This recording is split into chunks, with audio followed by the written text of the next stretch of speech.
vite. On va voir Chair de Poule. Bonjour à tous et bienvenue pour cette nouvelle critique ciné, et cette fois-ci nous allons nous attaquer à Chair de Poule. Elle a une copine?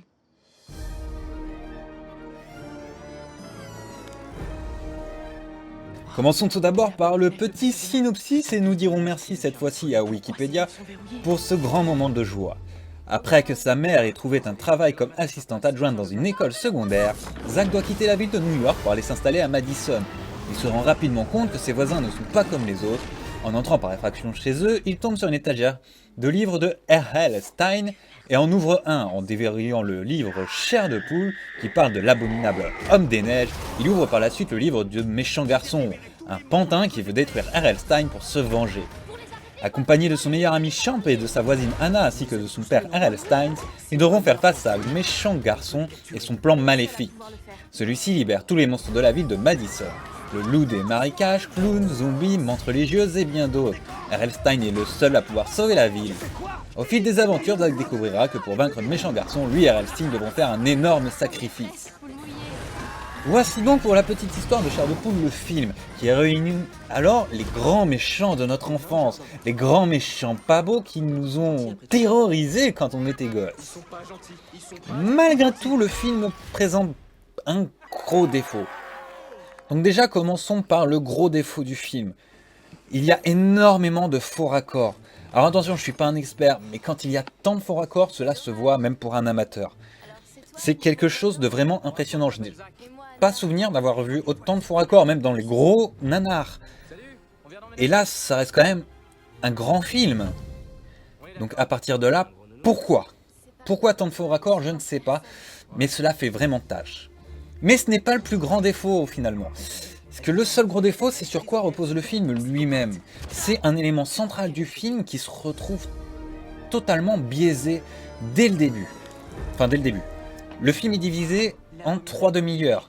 Puisque s'il dure 1h40, c'est parce qu'il y a une demi-heure de crédit. Enfin, un quart d'heure. Voici un bon quart d'heure de crédit facile.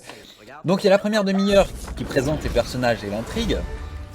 La deuxième demi-heure qui fait monter en puissance tous les monstres, et la dernière demi-heure avec la résolution et la conclusion. Alors, la première demi-heure passe plutôt bien, la présentation des personnages est rapide. Alors, on ne s'ennuie pas trop, on a envie de connaître un peu plus les personnages, de voir ce qu'il advient d'eux, leur passé, de les connaître. Et ça passe, il n'y a aucun problème là-dessus. La première demi-heure est vraiment bonne. On voit pas le temps passer. Vient ensuite la seconde demi-heure et surtout le début de cette seconde demi-heure avec le principe du si on ouvre un livre Chair de Poule, le monstre sort. Donc pour éviter cela, R.L. Stein,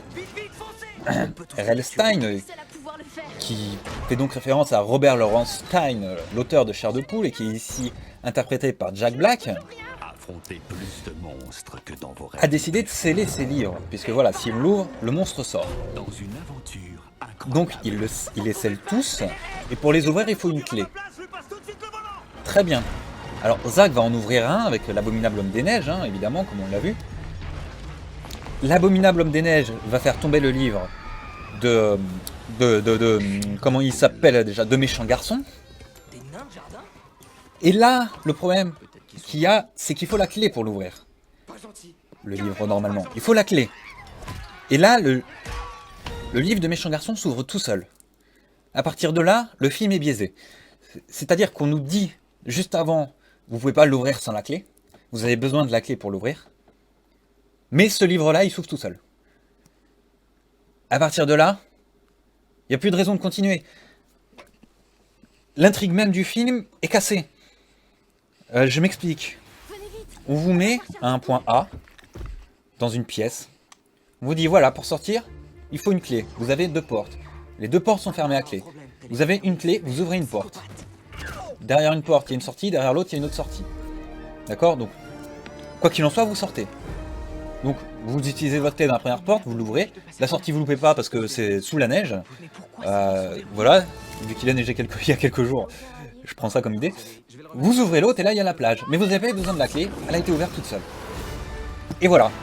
Donc, finalement, il n'y avait pas de problématique. Et ça ne peut pas marcher, puisqu'à ce moment-là, tous les livres auraient dû s'ouvrir. C'est impossible, puisque même Méchant Garçon utilise la clé pour ouvrir les autres livres et lâcher tous les monstres sur la ville. Mais c'est pas possible, puisque lui, son livre s'est ouvert tout seul. Pour les arrêter, il faut absolument les récupérer. Et cette idée, rien que cette idée, est restée dans ma tête durant tout le film. On peut les capturer. On est Donc vous imaginez, pendant 1 heure, j'avais ça dans ma tête. Pendant 1 heure, vous savez que ce n'est pas possible, que le film est biaisé, que l'idée même de ce film est complètement fausse, qu'il n'y a aucun sens à ça, que la seule possibilité, ça serait peut-être que Méchant Garçon est finalement plus évolué que les autres monstres et qu'il peut donc ouvrir lui-même son livre. Mais pourquoi ne pas l'avoir fait plus tôt? Donc même là, ça ne colle pas.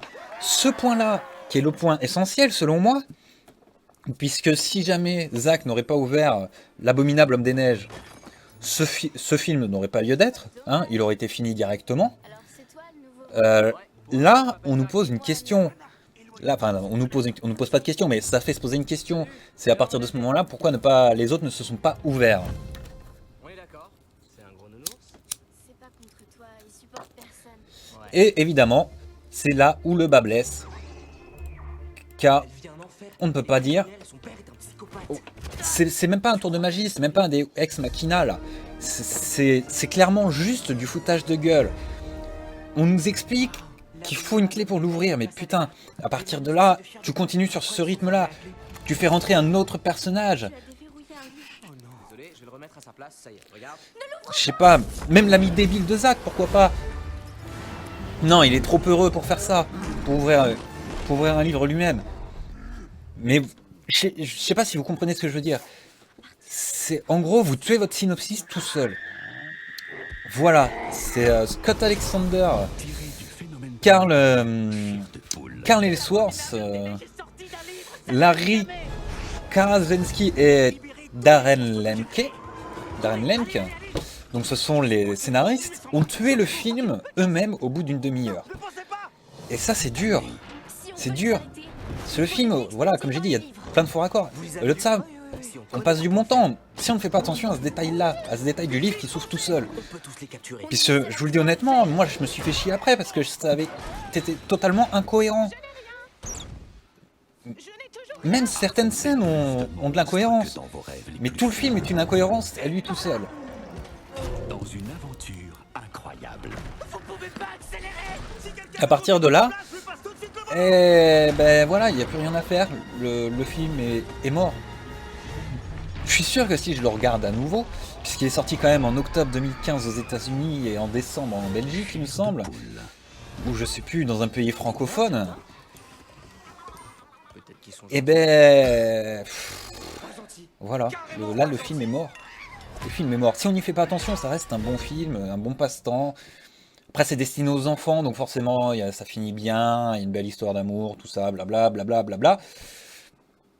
Mais non. Personnellement, j'ai pas pu prendre du plaisir dessus au premier visionnage parce que je suis resté bloqué sur ce livre qui s'ouvre, comme vous avez pu le voir. Pour le reste, j'ai pas grand chose à dire. Certaines situations sont complètement on va voir chercher idiotes, j'ai envie de dire. Donc là, je vais spoiler un peu. Donc si vous avez pas vu le film, vous pouvez arrêter. Si vous vous en foutez, vous pouvez rester. De toute façon, ça va être juste un petit morceau. C'est en fait, il y a un monstre, je vais pas dire quel monstre, qui arrive au bal de l'école et tout ça.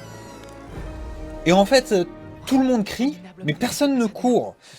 Tout le monde a peur, mais personne ne court. C'est complètement illogique. Il y a une autre scène, il y a une fille qui ouvre une porte, donc qui court de façon complètement débile. Hein. Je vois pas d'autres mots, c'est même pas une façon de courir. C'est même pas de l'humour. Hein. C'est même pas de l'humour, je sais pas, c'est censé être une comédie horrifique, mais finalement, il y a rien de drôle. Même la façon de courir de cette fille qui ouvre la porte, c'est pas drôle. Avec la foule qui la suit derrière un peu, mais non. La façon dont il court, c'est pas drôle. Il y a bien un ou deux petits gags, mais qui sont mal tournés en fait. Vous les avez tous lus, non? Je prendrai l'exemple de la tante de Zack, qui à un moment lâche Capturés. On est les seuls à une comment ça s'appelle? Une bassine, enfin pas une bassine, une gamelle d'eau en fait, et qui la renverse de façon comme si ça faisait comme si elle était en train de se pisser dessus. Mais là, le réalisateur aurait été intelligent, il serait parti des pieds, il aurait montré l'eau sur sur son pantalon qui tombe quoi. Il aurait montré l'eau qui est tombée il serait remonté pour aller montrer la coupelle. Enfin, pas la coupelle, la gamelle. Là, ça aurait été intelligent. Non, là, non. Là, on voit la gamelle qui serait... On la voit renverser la gamelle. À partir de là, c'est pas drôle. Et voilà, il y a 2-3 trucs comme ça qui sont censés faire rire et qui en fait ne font pas rire. Ce film n'est pas une comédie horrifique. C'est pas un film d'aventure, c'est juste un film fantastique. Un film Faut que j'y aille. qui donne des regrets. Beaucoup de regrets. Puisque Chair de Poule, pour les... pas pour les moins jeunes d'entre nous, C'est pas mais les plus jeunes d'entre nous n'ont pas connu Chair de Poule, ou l'époque où c'était vraiment en vogue, et où on lisait ça en fait finalement, puisqu'on ne pouvait pas, par exemple, lire des Stephen King et les comprendre complètement. Je sais que personnellement ça a été mon cas, j'ai commencé par Chair de Poule, puis j'ai migré vers Stephen King, qui est à mon sens le roi de l'horreur, hormis de 3 livres qui sont clairement à éviter. Mais c'est un autre débat et on n'est pas ici pour parler de livres. Mais si ça vous intéresse, n'hésitez pas à le dire en commentaire et peut-être que je ferai une vidéo hors série sur Stephen King, le maître de l'horreur, puisqu'après tout, il y a des films aussi qui sont inspirés de ses livres, donc ça pourrait être sympa d'en parler des deux en même temps. Mais bref, revenons à Chair de Poule, le film. Pour moi, ça a donc été une grande déception malgré tout. Voilà, à cause déjà du livre, qu'on ouvre avec la clé normalement, mais surtout parce que je n'ai pas eu de frisson, je n'ai pas ressenti l'atmosphère Chair de Poule en fait, de mon enfance. Je me suis dit en allant le voir, ça va être cool et tout, on va se rappeler un peu notre enfance, ça va nous faire marrer et tout. Et je pense pas avoir été le seul, parce que j'y suis allé avec un pote et il était pareil, on a commencé avec Chair de Poule. Mais voilà, on a été élevé par Chair de Poule, et là on s'est dit, il y a peut-être moyen d'avoir un bon film, ça fait longtemps qu'on n'a pas vu de bons films Vous les avez lus dans ce genre-là. Point faible. On s'est dit, on va se marrer, ça va être sympa et tout. Et en fait, on est ressortis tous les deux assez blasés. C'est triste de refaire ça à Chair de Poule en fait. Et je comprends pas pourquoi... Affronter merde. monstre que dans Pourquoi Robert Lawrence Stein n'a une aventure accepté ça. incroyable. Je ne vois pas pourquoi il a accepté ça. C'est une honte pour son œuvre, pour son travail. Attention, tous les Chairs de Poule ne sont pas bons. Hein. Certains sont meilleurs que d'autres, bien évidemment. Mais ici, on ne retrouve rien de Chair de Poule. J'ai pas eu cette impression de retrouver quelque chose de Chair de Poule. Et je vois pas comment il a pu laisser son œuvre se terminer comme ça. Si Chair de Poule devrait revenir en premier plan, ça serait pas comme ça. Je ne pensais vraiment pas que ça serait comme ça serait qu'il nous sorte un livre d'anthologie. D'ailleurs, pour la petite histoire, vu que lui il est plutôt dans les livres d'horreur pour enfants, qu'il a vendu beaucoup plus de livres que Stephen King, hein, il faut se l'avouer. Bon, il a fait beaucoup plus de livres aussi. Il fait beaucoup plus de livres, c'est pas le même public. Stephen King fait plus réfléchir. Voilà. On va voir Chair de Mais il y a une petite joke dessus en fait où il appelle Steve King pour Stephen King, où ils sont en concurrence. Enfin, c'est une petite joke. Celle-là m'a fait un petit sourire parce que voilà, je trouve ça incroyable, je trouve ça marrant, mais c'est tout. Après voilà, les personnages sont pas forcément attachants, ils sont quelconques, ils sont totalement quelconques, mais pas comme une personne lambda. T'as ouvert un livre. Désolé. Et c'est non, ce film n'est pas à aller voir, ce film est à éviter, tout simplement. Je suis désolé, hein, peut-être que vous l'avez aimé, n'hésitez pas à dire pourquoi vous l'avez aimé d'ailleurs, mais moi non. Je trouve que c'est une honte de mettre Chair de Poule dessus. Bon, Chair de Poule parce qu'il y a les monstres de Chair de Poule, on parle de Chair de Poule, il y a Robert Lawrence, il y a le personnage de Robert Lawrence, donc forcément ça parle de Chair de Poule, mais c'est tout. Après il y a Vous les avez tous lus pas... Si on connaît leur point faible, on peut les capturer. On est les seuls à Il n'y a pouvoir le faire. pas l'esprit Chair de Poule. C'est juste un film. Un film quelconque qui ne marquera pas l'histoire du cinéma, qui ne marquera pas l'année, à part pour être un flop. Et voilà, et c'est tout en fait. On y est presque, faut le mouiller. C'est la chose que j'ai à dire. C'est tout simplement ça, le film ne peut pas marquer les esprits. Il ne peut pas relancer la série Chair de Poule. Tout ce qu'il peut faire, c'est enterrer la série Chair de Poule. Et ça, c'est une honte. Enfin, c'est pas une honte. C'est juste dommage. Ils avaient l'occasion d'ouvrir la série Chair de Poule à une nouvelle génération, et au lieu de ça, ils referment la porte. Dommage. Et c'est vraiment dommage. Alors c'est toi le nouveau voisin? Ouais, pour info, je m'appelle Zach. Et moi, Donc voilà, c'est à peu près tout ce que j'avais à dire. Si, j'ai un autre point qui m'a déçu avec l'homme des neiges. Si vous voulez, avant qu'il l'attrape, D'accord. C'est un Donc je vous l'ai dit, il y a le livre, il faut qu'il l'ouvre avec une clé et tout ça. Et s'il il le rouvre à côté, il le ferme, il le rouvre à côté du monstre, le monstre revient dans le livre. Donc voilà, ça c'est le livre et donc le cœur du film, hein, qui est biaisé dès le début. J'en ai parlé pendant 5 minutes tout à l'heure, donc vous avez compris maintenant. Mais pour l'homme des neiges, c'est en gros, Anna est là, Des manuscrits de chair de poule. Pourquoi Là, il a, tu- ouais, il faut que j'ouvre le livre et tout. Donc forcément, Zack et Champ ne comprennent pas. Hein, Champ qui est le meilleur ami entre guillemets de Zack. Je vais y arriver. Parce que entre guillemets, parce que finalement c'est son seul ami ici avec Anna dans sa nouvelle ville. Donc voilà. Et donc en gros les deux ils comprennent pas ce qui se passe et tout. Et elle a fait faut que j'ouvre le livre pour le remettre dedans et tout. Et donc ils font vas-y on se barre et tout parce qu'il est dangereux évidemment l'homme des neiges et tout. Et donc là l'homme des neiges se met à courir vers eux. Il les regarde, il avance doucement, il commence à courir. Et là alors qu'ils étaient en train de s'enfuir, Cette année, ils sont là. On veut les arrêter. Zack et Champ, ouvre le livre, ouvre le livre, ouvre le livre. Mais putain, elle t'a juste dit qu'elle avait besoin du livre pour s'en débarrasser. Elle a pas expliqué que s'ils l'ouvraient, ils allaient rentrer dedans en fait. Et là, ça fait partie des incohérences du film. Et voilà, le film, il y a plein de trucs comme ça, accordés au faux raccord, accordés au scénario qui est complètement biaisé les plus fous, dès le début en fait de l'intrigue ou quoi. dans une aventure Dès le début de la problématique, fait que ce film est à éviter à tout prix. Donc voilà, j'ai dit tout ce que j'avais à dire. Cette petite critique, hein, qui est un après-séance finalement.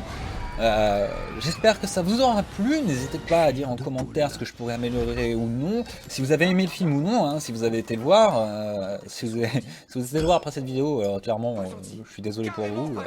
C'est que je n'ai pas réussi à vous dissuader d'y aller, car pour moi, il ne mérite pas d'être vu au cinéma. Donc voilà, donc j'espère que ça vous aura plu, n'hésitez pas à la partager, à laisser un pouce bleu, ça aide pour le référencement, et à vous abonner à la chaîne, je vous dis à la prochaine, ciao.